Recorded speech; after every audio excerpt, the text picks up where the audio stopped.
Deep is the well of God's wisdom and knowledge. His plans are unsearchable, His ways untraceable. This is my story. My name is Job. I was a righteous man who feared God and turned away from evil. I had 7 sons, 3 daughters, and countless possessions, until one day it was all taken from me, and on another day replaced with painful boils. Little did I know, God was putting himself on trial behind the scenes, and he authorized Satan to engineer my tragedy, so he could prove he's always right. And sure enough, despite Satan's best efforts, I refused to charge God with any wrong, just as he predicted. But I didn't know at the time why God would allow this to happen, and neither did my friends. They all assumed God was punishing me for something I did wrong, even though I didn't. So using pre-modern, modern, and even postmodern arguments, each friend tried to prove I'm guilty. Eliphaz based on examples from history, Bildad based on patterns from science, and Zophar based on propositions from philosophy. But despite their best attempts to reconstruct what God was doing, I exposed just how limited and defective human reasoning really is. Even so, our conversation got me thinking. Did I sin? Is there any way I can be forgiven? How could I even stand before God and plead my case? Is there someone who could do it for me? Will death be my eternal fate? How could it be? There has to be a Redeemer who can solve all my problems. But unless God himself says so, there's no way I can know for sure.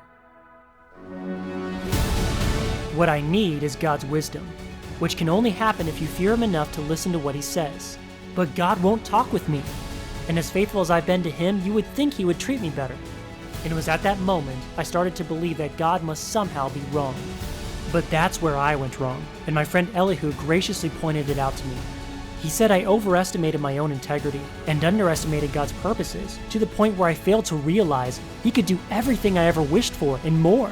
And he was right, because at that moment, God answered me from a whirlwind. He showcased his infinite wisdom by pointing out how limited my knowledge of the universe is. Then he flaunted his unlimited power by exposing just how useless my strength is compared to the most intimidating creatures on the planet.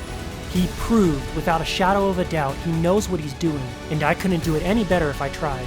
And so right then and there, I repented of my self-righteousness and confessed he was right and I was wrong.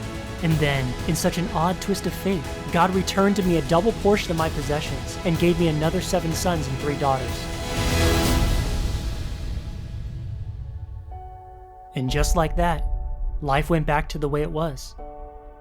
But I was never the same again.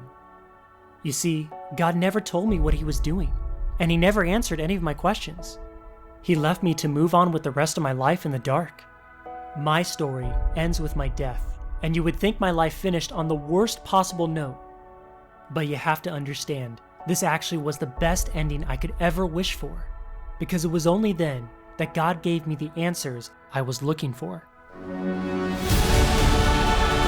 There is forgiveness for sins. There is a resurrection from the dead. There is a Redeemer who will resolve every tragedy for those who trust in him. My story was over. But the story of the Redeemer continues in the rest of the Bible.